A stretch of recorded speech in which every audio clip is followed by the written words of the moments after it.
William Blake. What, William William Blake? William Blake. William Blake? William Blake? William Blake! Right now is the time for me to leave everything I know behind. At age 40, he'll turn to pitching with a fastball that hits 95, a knuckler that defies gravity, a curve with a 12-6 dive. Don't put him on a pedestal. Just treat him with respect. He seeks but his own approval and earns all that he gets. That's Ichiro Goes to the Moon by the Baseball Project. No, I thought it was going to be the Ballad of Tim Wakefield. The Baseball Project. I forgot about that. Yeah, that Yeah, was like I forgot about him too. People from Wilco or something, wasn't it? From REM, it's Mike Mills and Peter Buck. Yeah, And a bunch of other people. I had that album actually. Nice little, traveling Wilburys gimmick. Yeah, Where you got some- Traveling Wilburys. It's sort of should've- super group just doing baseball songs. Yeah, but they're like, we like baseball and we can do whatever the hell we want because we're already famous. that's the dream. They could have recruited Eddie Vedder. He's like a huge baseball guy, too. Yeah, Cubs fan. Yeah, he's a Cubs fan. So we're talking baseball today. And if you are the type of fan who listens to all of our episodes in a row, you might be a little confused because at the end of the last episode, the old Rabbit Fighters randomizer pulled up the Bad News Bears. But we're not doing the Bad News Bears. We're doing Bull Durham. Why is that, Greg? Well, Joshua, I hadn't seen the Bad News Bears since I was a wee lad, and I remembered it being a positive and good movie. But It's PG, for Christ's sake. PG for Christ's sake. Walter Matthau, a lovable old sock. But Joshua watched a preview for it before any of us watched My wife did. this again. Joshua's wife. And apparently it just leads with the N-word and then goes on a racist tirade. Hard N. For the ad for the movie. Like, hey, if you like racist tirades, you'll love the Bad News Bears. So I saw Joshua at the Pitchfork Music Festival and was like, you know what? I kind of always wanted to do Bull Durham anyway. Bull Durham is my favorite sports movie of all time. And so I pitched Bad News Bears 2 Return to the Astrodome, and no one was in, or whatever the second one is, so they end up in the Astrodome. I haven't seen that movie in forever either. I do remember like Walter Matthau being some sort of drunken guy hanging out with a baseball team. I was like, Right. what? Who gave him a team? I don't remember the plot really, but Was the plot also that he was like in the majors and he got busted down? no, I thought it was And like a now he's community service thing or something. or something. But isn't that also the plot to the Mighty Ducks? I was thinking the I exact haven't seen the Mighty Ducks. I never saw that one. What? Because I didn't want to. That looks stupid. So on to Bull Durham. Greg, this is your favorite sports movie of all time. It is. That's Explain. surprising to hear. It is. Now I want to hear about this. Yeah, I mean, like in the summer of '88, I feel like I saw a Wait, whole is that bunch of movies in the That's a movie song, isn't theater. What's that? The song, isn't it? Is that a Bryan Adams song? The summer of '69. The summer of '69. He played the guitar until his fingers bled. Joshua, in the summer of '69. He should not play so hard. Anyway, the preview for Bull Durham came on like at every movie that we saw. And by like the third or fourth time we saw the preview, we were all kind of like, we got to see this movie. Because, it has all these classic lines that they clip together. Like kid brings in the bat and he's like, get a hit, Crash. And he's like, shut up. Just fucking love that line. Just shit like that. So yeah, we kind of like went out and saw Bull Durham in '88 and I was not disappointed. It just like, it's one of those things where you don't know what it's like to be on a minor league baseball team, but you feel like you do know what it's like after seeing this movie. It has that authenticity about it, the little details. And Ron Shelton was a minor league baseball player. And we just did a Kurt Russell movie a couple of episodes ago, and Kurt Russell was an advisor and helped write the original script for Bull Durham because he also played minor league ball. Which is astounding. Knew Ron Shelton. I did not know this. I didn't know this before we did this episode. Do you know what his stats were? No, I don't know offhand. I can't remember. They weren't bad. He was pretty good, yeah. He played You like looked him up? 3-4 years. 71 to 73. He was batting like a 290. He was, I'm guessing, originally slated to play Crash then, Yeah. right? Yeah. What happened? Yeah, and he would have been good. He would have been great, actually. Yeah, I think he would pretty good in this. Yeah. Because he has like Arguably better. the charisma. He also has the humor. I think he would have been great, actually. I forget what happened, but he couldn't do it. Yeah. I think Kevin Costner is well cast in this. I do too. Yeah. I disagree. Yeah. Really? You disagree? Yeah.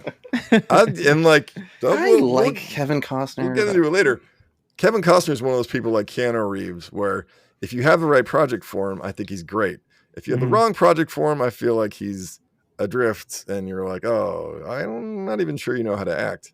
I think it's the right project when he's on the field. You can tell he's very athletic, and he was cast because of the athleticism. Yeah. Every scene where he's not playing baseball, I feel like he's so wooden, and I have to question, like, are you a good actor? I'm not sure if you're a good actor. I have thoughts. But I feel like that's kind of his performance always, Yeah. which doesn't bother me. But it's one of his earliest movies, so. Watching it again, though, actually, I was like, I think it's a really good performance in ways that I didn't realize before. There were always scenes with me where I was like, he's really kind of wooden in this part. But I kind of figured it out that I think he's doing this on purpose. Like, he doesn't want to like Nuke because this guy is dragging him into this situation. And he knows as soon as he fixes Nuke and makes him majors worthy, he's fucked. You know, he's out of a job again, and he's old.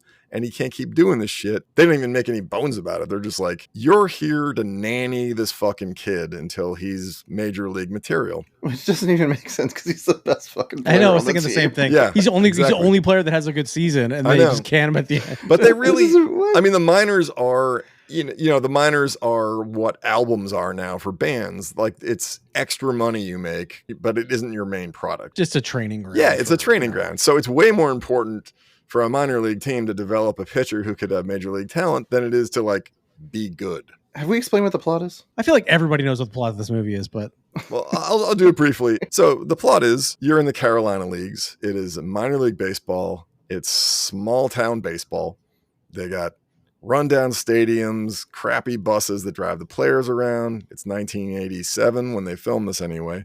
So like it hasn't, like minor league baseball hasn't had the renaissance that it has now, where there are like clean stadiums and nice seats and smaller parks and good food. And these teams were just like the doormat for Major League Baseball. And so in this setting, we have the Durham Bulls, a kind of a shitty, even for minor league team. There's a pitcher who's coming in, and his name is Ebby Calvin Lelouch, played by Tim Robbins. And then they hire Kevin Costner to come in as this grizzled old catcher named Crash Davis to help train this kid and get his head out of his ass and get him 30-year-old kid ready for get him ready for the majors. Yeah, they're the two actors are 3 years apart in reality, but they play Crash as the old guy and Nuke as the new guy. And then there's this lady named Annie Savoy, played by Susan Sarandon. She is the local kind of like guru of the baseball team, the Durham Bulls. She lives near the stadium. She's a groupie. And every year, yes, she's kind of the Penny Lane of the Durham Bulls. Every year, Annie Savoy picks one of the young men who comes into the Durham Bulls who seems promising, and she helps. She makes she's player development. She's player development, but really program. Starting with sexual relations and moving on to the nuances of being a human being and spirituality and whatever she thinks is going to help this person be a better baseball player and a better human. Were Tim Robbins and Susan Sarandon together at the time? No, they met on this film. They met in this movie. So Annie, initially it kind of has this weird love triangle thing, right? So she thinks Crash is promising and also Nuke. So she brings them both to her house. Crash, being the old wily vet, is like, I don't try out anymore. So she picks Nuke as like her protege for the summer. Meanwhile, it's clearly obvious that Annie and Crash have more chemistry and they both like, whatever. Like they create tension between the two of them because they're actual like developed, mature adults, and like they have far more in common. But Annie is monogamous throughout the season. That's part of her rules. So her weird internal code. Yeah. So Crash is jealous in a way of not only Nuke's physical abilities, but also his relationship with Annie. And so he has to deal with all that. Meanwhile, still train this kid up as a ball player and as a person. And he knows, Crash knows, as soon as he gets this kid ready for the major leagues, they'll cut him. They're going to cut him. I'm having flashbacks to when we all worked like 5 feet from each other, and you guys would just talk sports, and I'd be like, I don't know what you're talking about. This is how I feel in a Dune conversation. I'm like, I don't know any of this shit. Who was the bald guy? I feel like I've come a long way in your presence because I didn't used to like really be into too many sports. Well, Yeah. that's interesting, right? Because the fact that you hadn't seen this movie, and I would have considered you a baseball fan. My earliest memory is actually playing baseball with my grandmother on the farm in Arkansas. Yes. But So I was, southern, yeah. but I wasn't like raised around like going to games or anything like Okay. that. Like Yeah. it was just like playing catch and stuff like that. But I did go to an MLB game when I was like maybe 8 or 9 or 10, and I was bored to tears. Oh man. But then it was around the time I moved to Chicago, big sports town. Yeah. I started to like get a little bit more acclimated to it, and I think I started to appreciate baseball for all the nerdy aspects of it. It is very It's like the data nerdiest. driven. You came sports. into it after like sabermetrics existed. Yeah, Yeah, and you're exactly. just like- I had no idea that you could get that in the weeds with it, and Oh, I yeah. kind of appreciate that about it. So You still see people young and old in the stands with the scorebooks. Anybody that has a baseball fan always has that one friend that still keeps score at the game. Yeah, I'm like, yeah, why do you yeah. do that? Like, You who don't have to. cares? Or some I guy that think- brings the radio and he's got Yeah, the or radio has the playing, headphones so he's on got still. like I want to hear the local announcer is way Yeah, better the than radio the national broadcast. announcer. Getting back to the movie though, Anyways. it's funny because like in this movie, baseball is basically the girl in a romantic comedy. Because, there are all these teen movies where, like, there's this hot girl who's the center of the movie, and there's this kind of dweeby kid who's, like, her friend, but he's secretly in love with her, and she's dating the captain of the football team who's, So Pretty like, in Pink. a dick who doesn't respect her at all. And the dweeby guy's like, if she loved me, I would respect her so much. This guy doesn't even care about her. Basically, baseball is that character in this movie where, like, Crash Davis is like, man, if baseball loved me like it loves this idiot. And Nuke is just like, yeah, I'm good at baseball, whatever. I got a Porsche, whatever. Yeah. And he doesn't get it, right? Because Right. he even says to Crash, he's like, why do you hate me? Yeah. Or something like that. And he's like, I think he does say, why don't you like me? yeah, why don't you like me? Or something like Well, I think we should talk about what works, I think, in this. Yeah. Because arguably this is one of, if not the most famous baseball, or sometimes often heralded as the greatest sports movie ever. Yeah. I don't know if I necessarily agree with that, but it's definitely in the top 5. I think it works on so many levels because of things that Greg said, which is I think it gets the minutia right in the language and in terms of like minor league baseball, how corny it is, how the conditions are shitty, the verbiage and like the little quips are on point. I think also probably what brings it together, and I think it's kind of the magical part of it, is I think it's unexpectedly incredibly well casted. Like you can't picture anybody else in those roles. And I feel like I can't picture anybody else but Susan Sarandon in that role. Yeah. And I think just Kevin Costner, Susan Sarandon, and Tim Robbins, like they work as the three of them. Yeah, kind of totally, just, man. Yeah. So, and it may be because I've seen this movie so many times, but I can't pick. I mean, I looked at the list of other actors or actresses who I'm were gonna supposed to save play this for the what didn't work section of it. thing, and I think it just. I mean, the chemistry is there between the three of them, even between Costner and Tim Robbins. I think is a very good like. Cat and mouse personalities are just very interesting. Like, I don't know who else you would get in these roles. And even just the minor characters are between the manager and, the bench coach are really funny. Like, they're just really, really well casted. And no one's like super over the top pretty. Yeah, exactly. Yeah. It's like they didn't just drop like some supermodel in the middle of like Durham. Yeah, totally. Like it does play as if it's a small town. Yeah. And, I feel like the baseball in this is pretty authentic. Yeah, and the guy who advised all the baseball stuff in this movie was a Red Sox manager, Grady Little. It's just so funny to see that name again after all this time. I'm trying to think of if we're doing the what worked, what didn't. I'm trying to think if something didn't work for me. I think we do round two. Sometimes move to what didn't. That's not like Jay Leno. I think what worked.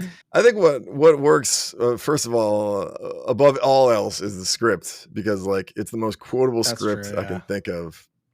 It's just got buckets of quotes. It starts with quotable quotes at the very opening monologue from Annie, and it just keeps them coming. There's just so many good ones. He's like, when they get in a fight outside the bar when he first meets Nuke, Crash is like, I don't believe in fighting, and they're all like, oh, and Crash gives him a baseball. He's like, here, hit me with this, and he's like, I kill you. He's like, oh yeah.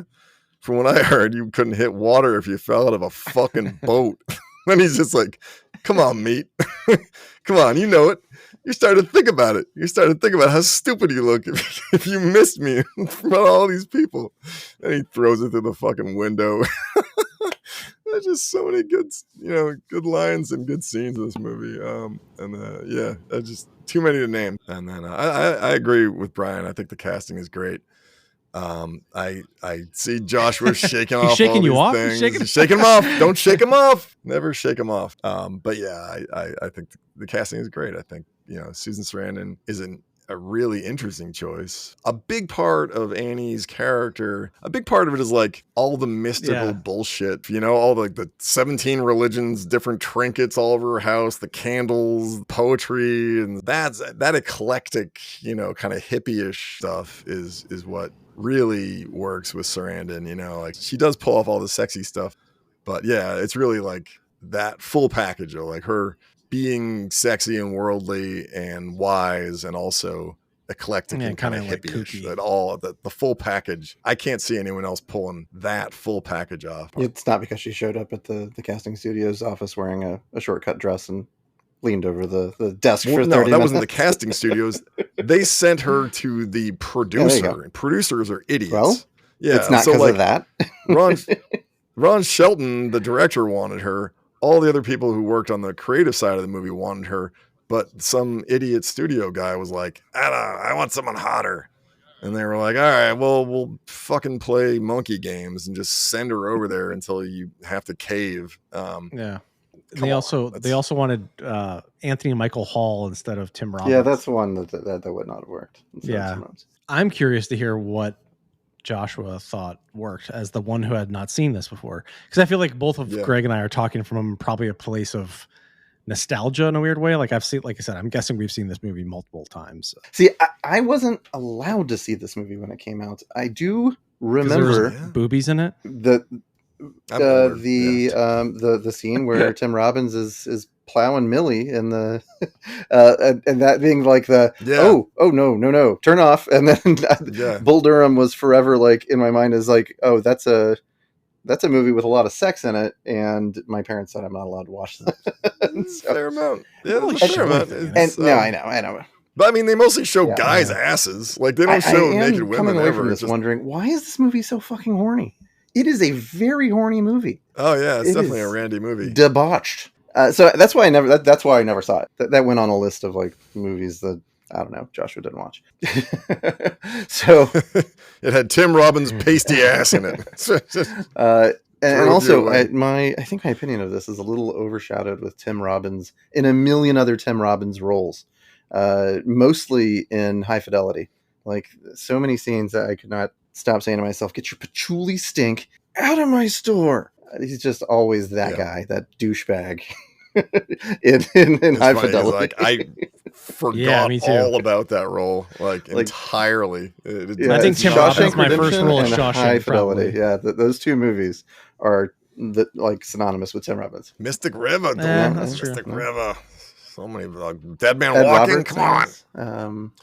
Bob Roberts. Yeah. Bob Roberts. Yeah, Bob Roberts is a good movie. Yeah, there's a million other Tim Robbins movies out there, and this is the movies. one that I'm like, I don't. Was he in the Hudsucker Proxy too? Hudsucker Proxy, it's a very good. Hudsucker Proxy, he was on a roll for a long time. What worked about this movie? The baseball in this, I think, is unassailable. It is like the little details are just fantastic, and even like watching it and then afterwards going and like reading up on it and finding out exactly how they got it so good. It's pretty outstanding. Just having tryouts for 40 or 50 actual baseball players to just be in the background and just get and they want to shoot a shot and they know which guys are capable of doing that, so they'll do that play. So the actual baseball in the movie I think is fantastic, and so I can understand why it is held in such high regard as being like a great sports movie. What else worked? I mean, there are a bunch of gem scenes out there that are in the movie that I really did like. The mound visit scene, which you guys were talking about before we were recording. The second that went on, I was laughing so hard. Like that whole setup was just the comically It was just like a perfect scene. The delivery, so the mound, there's the mound visit where Nuke is freaking out because his dad's in the stand with a giant camcorder, and the first baseman's glove is cursed by his girlfriend. Did Major League rip that off? That voodoo thing? Okay. Oh, totally. Yeah, Major League ripped off everything. I was wondering, I was like, what are the odds that there's 2 voodoo references in baseball movies? Yeah, come on. Yeah. So and then we don't know what to get. We don't get Millie for the wedding present. Jimmy and Millie for their wedding. That was just a perfectly timed. Like, we're dealing with a lot of shit here. This is back before they had. The manager's like, "Get your ass out there! What's going on?" He sends the bench coach out. Yeah, I laughed really hard at that point, and I really liked all the supporting actors in the film. Was it Welllll? Robert Welllll, yeah. He's also in Batman as the reporter. He's awesome. He's really good. It's Trey Wilson, who plays the Skip. He's fantastic. Honestly, I hadn't seen him in much else, but he plays Nathan Arizona in Raising Arizona, which is one of my favorite movies of all time. He fucking died 7 months after his movie was made. I didn't know that. It is, but I've seen hell. Raising Arizona a billion times, and yep, he's awesome in that too. Yeah. So all the supporting actors and all the baseball foundation that holds this movie up, I thought were fantastic. Then we can talk about stuff that I didn't think was fantastic a little later if you want. So I like the Church of Baseball analogy at the very beginning of the film.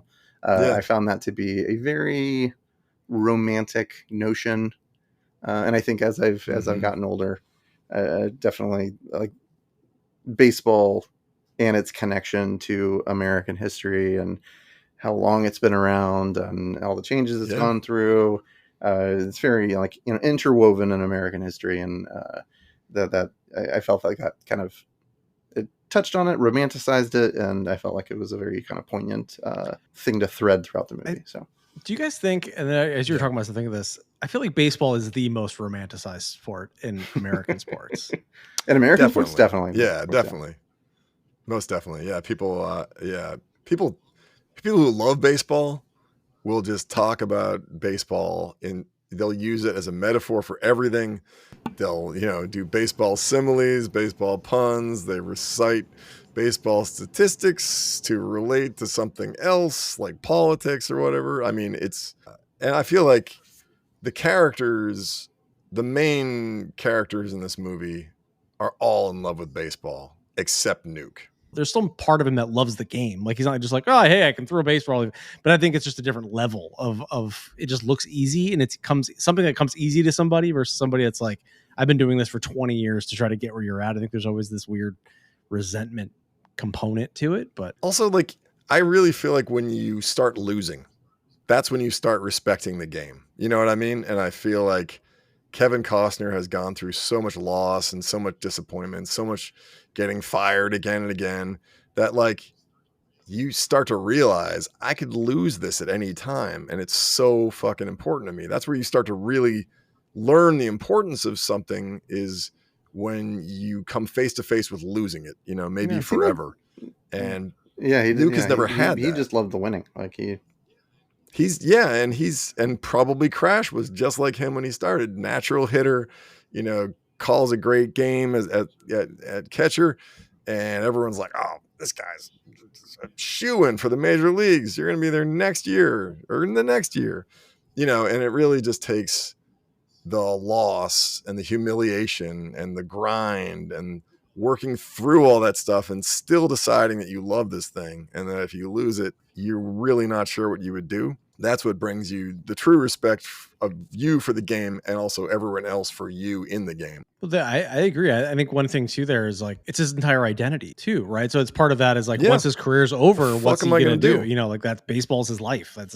You see it kind of swirling down the drain at the end, and you're like, what next? Yeah. Oh God. Yeah. What is this guy gonna do? Lay tile? Like the fuck. This is what they all do. They all end up going like, oh, well, he's a catcher. He's got bad knees. He can't lay tile. I know exactly. It's what didn't work. Or I got a good one. Yeah, what didn't work for you? It drives me nuts watching this movie at how dog shit of a pitcher Tim Robbins is. Like, yeah. Like of all the players, and he has to be pitching. they're like, oh, he's got an electric arm. The dude's throwing like 45, and it's Yeah, pretty I know, obvious yeah. that he's not And it's got throwing this hard at all. high arc. His Yeah. wind up is insane. And he's got this ridiculous wind up where he does this He's- no look crazy shit. He's I'm like, looking at the It's outfield. like when they give the mayor the first pitch, you know, and the thing just like loops 16 feet up in the air before landing near the plate. I'm glad you said that. 'Cause I just, he's like throwing the eephus pitch. It looks like a little league pitcher. Yeah, like, the like he's clearly throwing like 40, 50 miles an Yeah. hour, if that. And he's like, this guy's electric. I'm like, Yeah, I come know. on, it looks terrible. It's so funny. I'm Like, glad you you said can't that, 'cause throw I thought like maybe it was fine. just me. Do like some split in some film where the fastball is like popping the mitt or something. Yeah, yeah, Because I every know. pitch is either down and away, up in the like he doesn't throw. Even his strikes are bad. Like it's really funny. I was like, they really worked hard on this, except for the pitching part. It's know, really bad. That's why they have like, you know, Millie come by with the radar gun, and Yeah. she's to tell the audience. It's 95. That one was 96, and you're like, oh wow, it must have been fast. This guy's awesome. You're like, to me, it looked like a 35 mile an hour loaf of bread getting delivered. Like Right down the the only fucking believable pipe. thing is when he's like, the show's gonna eat you up. Yeah, you're fucking throwing Yeah, you're 40 gonna get miles an hour. crushed. You're like a pitching machine. Well, if you could learn the knuckleball, you could be like Tim Wakefield, Yeah. right? Yeah, just That's- throw That's my 60 mile an biggest hour. thing in the whole movie. That's it. It's funny because they tout the baseball fundamentals, you know, that are present in this movie, and there are a bunch of scenes where you're like the shortstop, like Yeah, he misses by a mile. you know, well, like he'll like ham handle a fucking Yeah. ball, and you're like, that didn't look so good either. Yeah, you know, yeah, like, when they're like, so and so made errors, you know, because of his cursed glove, and it's like you missed the ground ball Yeah. by a foot. Yeah, ground ball with eyes. Yeah, it's like Yips. I don't know, man. Yeah. You just got nutmegged by a ball. Like, Yeah, I think, I mean, because you can tell this movie, they gave him $9 million to make this movie. They didn't have studio trickery they could really I know. use to make these guys look like top quality baseball players. So they just kind of, I mean, to be honest, I almost appreciate it where they're like, hey, look, we're going to show you the real delivery of this guy. And because you like this movie, you're just going to agree that he's electric stuff and his arm was handed to him by the gods like a thunderbolt. because his release points at his head, so which makes Well, he's breathing through his eyelids like the lava lizards. It's almost done like comically because Yeah. you know Annie's giving him all this stuff to do, and he's wearing women's garters, and he's breathing through his Yeah. eyelids, and so like the no look weirdo delivery kind of makes sense, you know, because he's not thinking anymore. So many funny lines in this and so many funny moments that the garter reminds me where he's like, you know, Annie gives him the garter bell to wear and he's like, well, I don't know if I should wear it, you know, and it takes him like a bunch of losing and he's finally like, all right, I'm going to wear the fucking garter. And like Crash comes into the locker room while he's trying to put it on. And he's like, It was a good interaction. he's like, what are you doing? He's like, Annie told me that if I wore this, it would like realign my, you know, chakras or Chakras. whatever. Yeah. And Crash just comes back to him, adjusts it.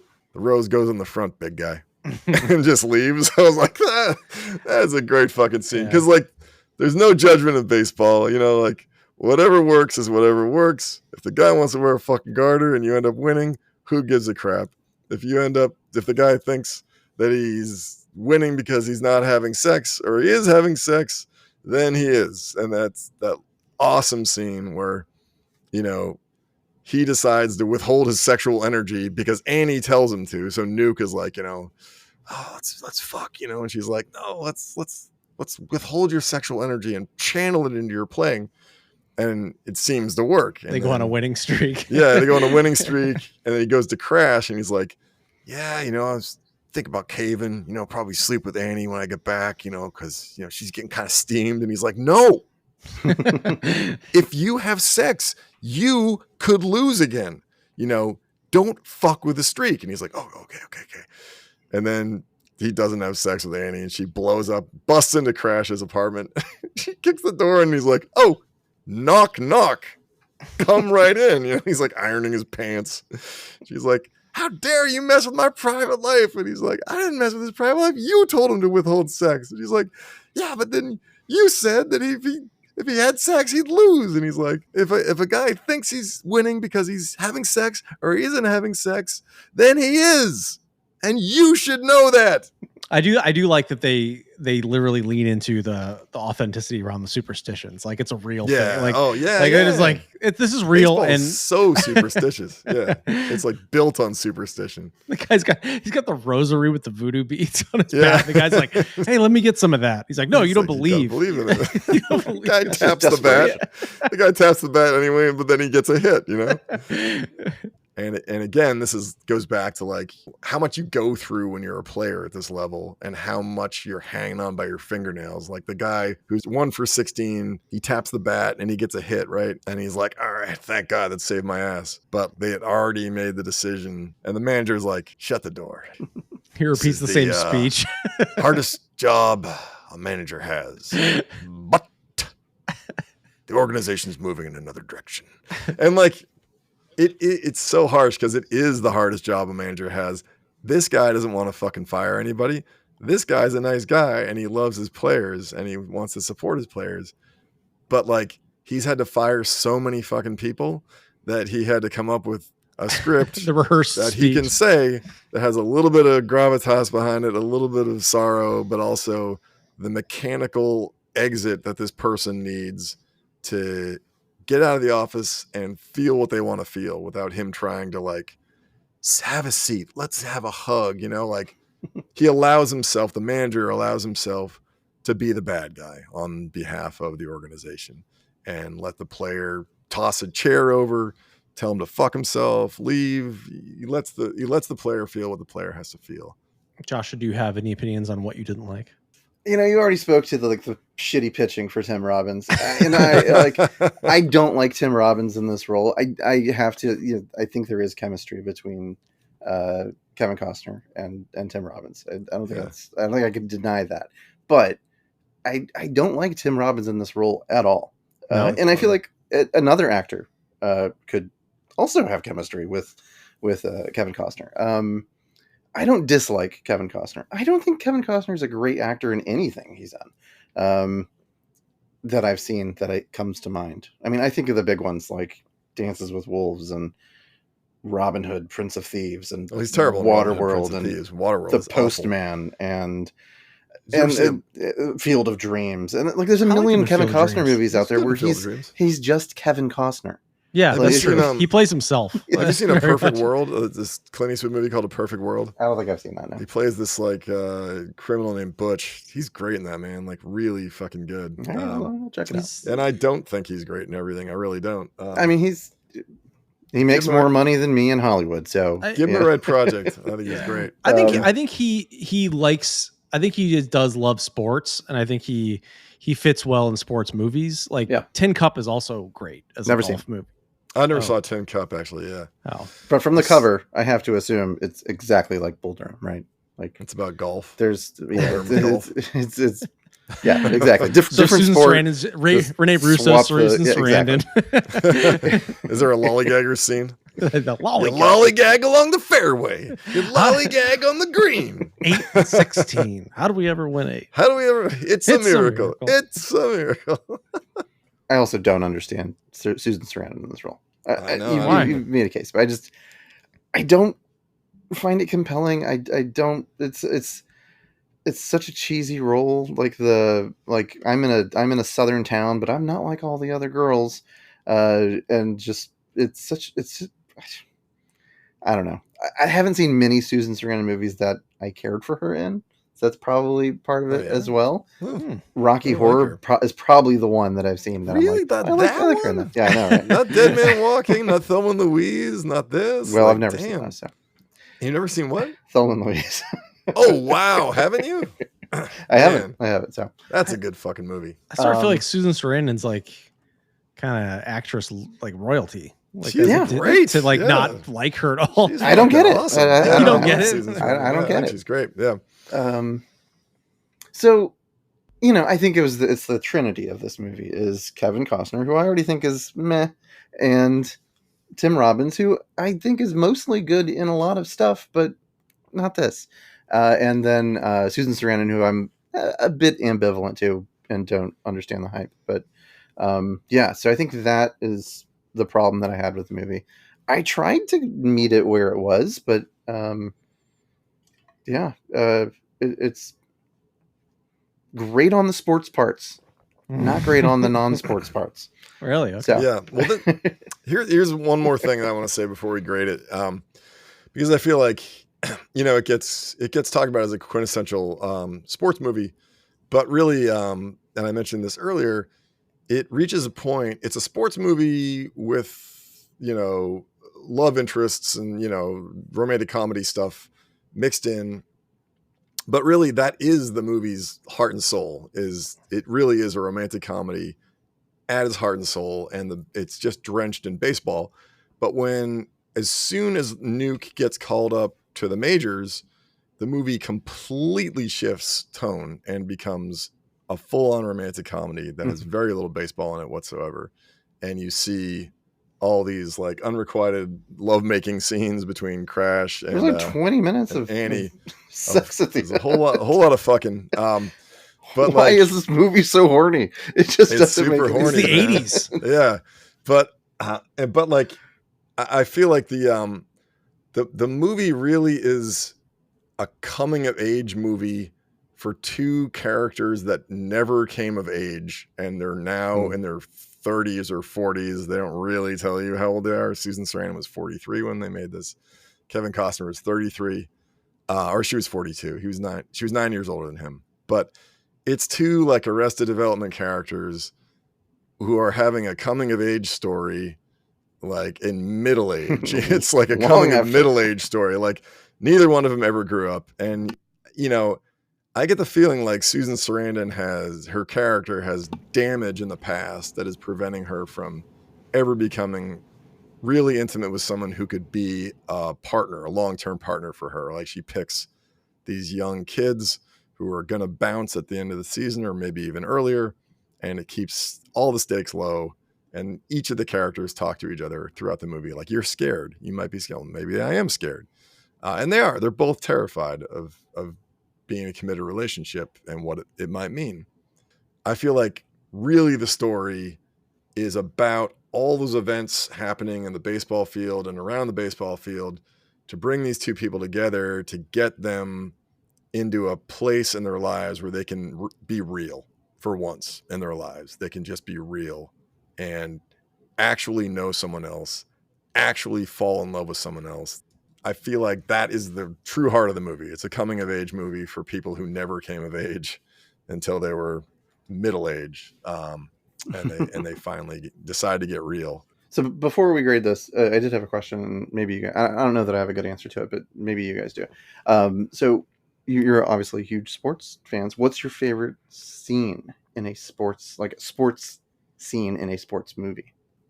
I'm a huge hockey guy. So I think one of my favorite sports movies is probably Miracle. So when the 1980 men's US defeats Russia, and even though it's whatever, that's one of my favorite, I think, sports scenes. Okay, I'll give you two. That one is one of them. It's one of my favorite all-time sports movies / scenes. But then two, the "Wanna Have a Catch, Field of Dreams" scene is pretty iconic. I feel like if you ever played catch with your dad or whatever. I gotta say, most of my favorite moments in sports are moments in real sports. Like I can think of a million. That wasn't the question. I know. But what I'm saying is, like, I was racking my brain trying to think of my favorite sports moment in sports, and like all that kept coming into my brain was like Manny Ramirez hitting a home run off a Coke bottle to beat the Angels, and like Keith Folk throwing the final pitch in the 2004 World Series, and he throws it to first, and the Red Sox win the first World Series in 86 years, and on, man. Like, sports have so many iconic moments for me. The one that comes to mind the most is probably the end of Rocky. The first the Rocky. Adrian? Yeah, the first Rocky where he loses. Yeah, but it's still like a triumph in and of itself. Like that one always stuck with me. Or the final inning in Rookie of the Year. So I've never seen Rookie of the Year, actually. I never saw that one. Oh, really? Yeah. That's classic. You're not missing much. It's not a classic. It's about as good as Angels in the Outfield. No, Angels in the Outfield are terrible. They're both. I put it on par with each other. Oh, come on. I haven't seen Angels in the Outfield. Pitcher's got a big butt. It's a corny, One thing I thought was interesting. What sport do you think has the most movies made about it? Oh, No, it's got to be baseball. Football? American football? You're both Not wrong. football. I don't think football because like Soccer? Boxing? Boxing. boxing, Yeah, I it's would gotta be guess. okay. Yeah, because boxing is like you can do a low budget boxing Yeah, movie you for just sure. need two Yep. dudes. Is it time It's time. to I guess it's time. rate this yeah. sucker, as we say? Rate this sucker. All right, so what is this on the scale of... is it a pop-up bunt or is it an unassisted triple play? According to Wikipedia, 15 players have ever completed an unassisted triple play. Yet countless pop-up bunts. Yeah, they don't even keep track of that. So Who would like to go first? I can be very, very quick. Sure. Do it. I give it You're gonna set the tone. B plus, Hmm. in between a B and a B plus. It's like an 86.4. What is that? That's, B a B. that's 87 is a B plus, 87 up. So yeah. So okay, there you go. In that ballpark, I guess would be the the answer for the reasons previously stated. Baseball is expertly done. The story, I think, is it's a good story. There is a lot of chemistry between all the different actors within it. It is a fairly nuanced plot that I don't think I've seen in any other baseball movie per se, but I think it falls pretty short on some of the casting, and there's a lot of wooden acting off the field. But the actual expertise that's put into making the baseball look real, I think, goes a long way towards redeeming it. So Noted. B-ish plus-ish. What would that be? That would be like how about it's a double but one RBI? It's actually pretty common, but yeah, we'll take it. We'll take it though. Who's next? It's a double off the monster. Yeah. Way high off the monster. You get a free steak. Yeah, I give this film's a dinger. It's a dinger right off the bull. Yeah, I mean, if you're a baseball fan, this is just a classic movie. It's an A. Yeah. I mean, you can't fuck with it. I mean, it's just it's just got too many memorable quotes, too many lines. If you ever played baseball, you've seen it a million times. Like you've quoted it. I mean, I'll tell you this. At least half this movie I was just listening to, like, and I knew I could watch it in my head, like because I was doing stuff, and I'm like, oh, I'll put it on, listen to the audio. I mean, it was playing, but it's like I've seen it enough to, I'm like, I don't need the video, like I know what's happening. So to that point, like I can, I don't have to like memorize by any stretch of the imagination, but it's such a classic movie that it's in the Hall of Fame / pantheon of great sports films, and it's just, you know, I feel like it's deserving of Cooperstown for itself. Cooperstown, dog. But so yeah, it gets an A. I mean, there's no, like I said, the only thing that's bad is just the pitching, and I feel like, you know what, it's the 80s, and hey, they didn't have the money. It's just like, but I mean, yeah, as far as like minor league baseball, which is, I don't think that bad. I've seen minor league games, you know, it's sloppier, right? It's not as crisp, but you're not missing balls by feet through your legs. No. It's better. It's better. But as far as like just the you know, the way they go about it, I think it's really well done and accurate. Greg, I'd like you to do your final grade in your Boston accent as best as possible. Thank you. Yeah, dog. So, get yourself a cup of dunks, large regular.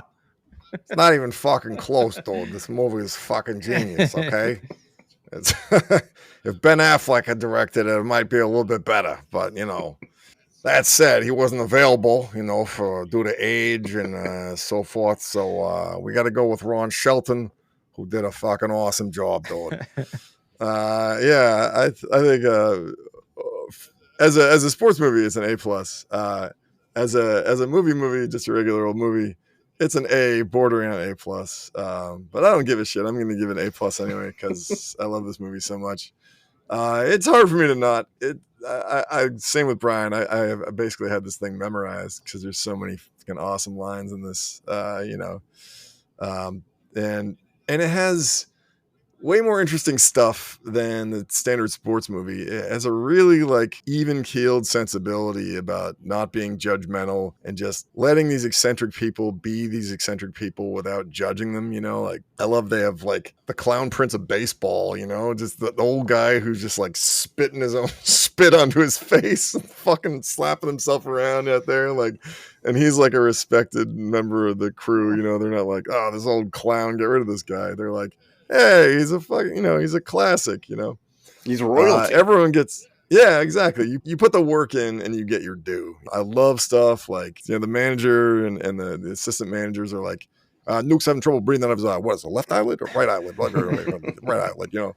All those exchanges you know, in like, the dugout were awesome. They're so fucking funny. You know, Robert Wool's awesome. The manager is awesome. Even the guy that sits next to Robert Wool, who has like a couple of, Mayans, Aztecs. Yeah. You know, like, you know, he has like one word that he contributes to it, but it's just so fucking funny all around. The characters are well cast. I feel like Susan Sarandon, making her the narrator and giving her basically the omniscient view of what this movie is about. And for a sports movie, that's fucking rare. And having her be a strong, influential, respected character and not like the local slut, you know, that the guys don't respect. Like, they buy into her stuff and she does help them. You know what I mean? It's like a Bene Gesserit witch.